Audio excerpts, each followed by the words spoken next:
welcome to Nighthawk Motors. Today I'm going to be covering the 5 things I hate about the 2018 E300 4matic sedan.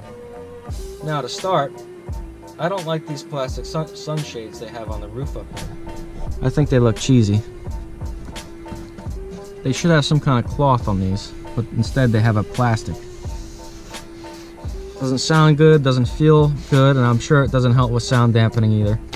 They could have really did something else with this, giving it the nice silver look that they gave everything else in this car. This trim, that.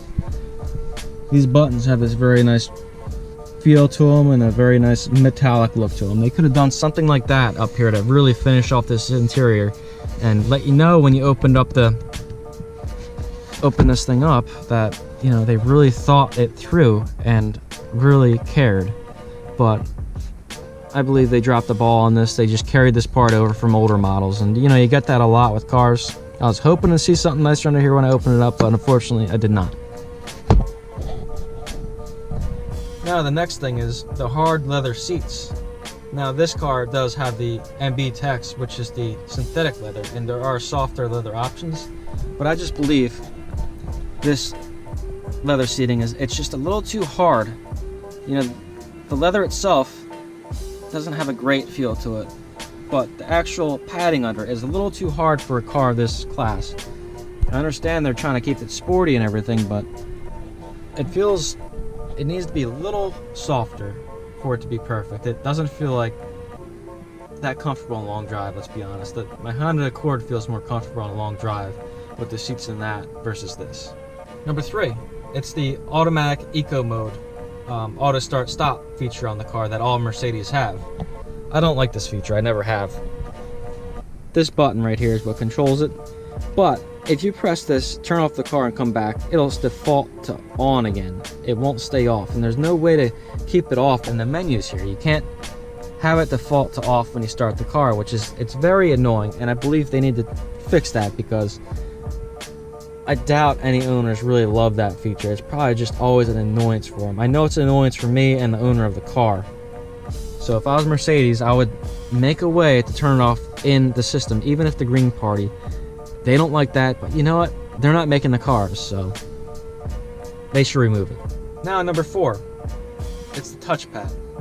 I don't like the placement of it. It's not in the red area. I know it's centered, looks good, but when it comes down to you driving the car, this thing's right in the way. You know, you're sitting there, you want to relax, right? You're like, okay, well, let's find a good position for my arm to sit at. And this thing's right in the way no matter what. I think they should have had this thing off to the side a little more and then taken both these buttons here, right?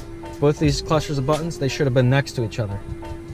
And this little touchpad could have been moved offset so you could just rest on top of the buttons. You know, it's in the way. I don't like it.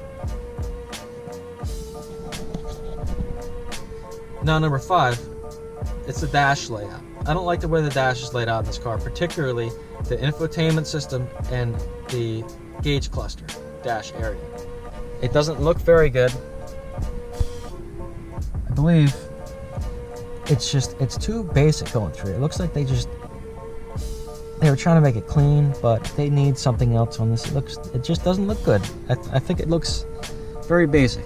They need something else in here to bring it together and give it more of that Mercedes feel. Now, I understand with the old C-Class, or the current generation C-Class, they have that little iPad looking thing. It basically looks just like this, but it's not lengthened. And just sitting out there in the open without a cover. I'm guessing that's why they did this on this car, so people wouldn't be complaining about that. But it's just, this whole entire thing in general just looks like it's a low quality piece. It doesn't look very high quality. You can tell it's a plastic cover over this. If you really wanted to do something nice, you would have done like a nice glass screen with a nice protection around the whole thing so you won't get a glare.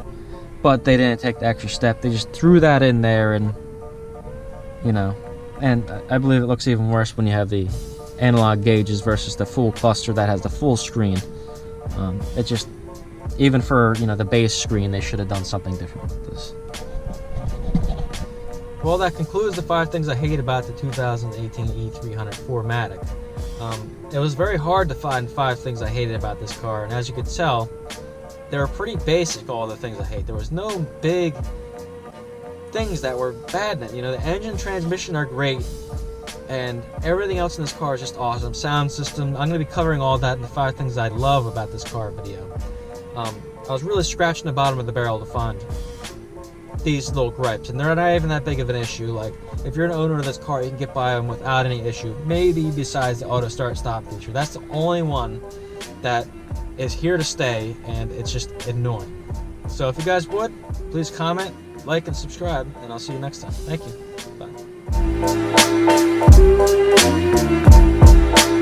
Bye.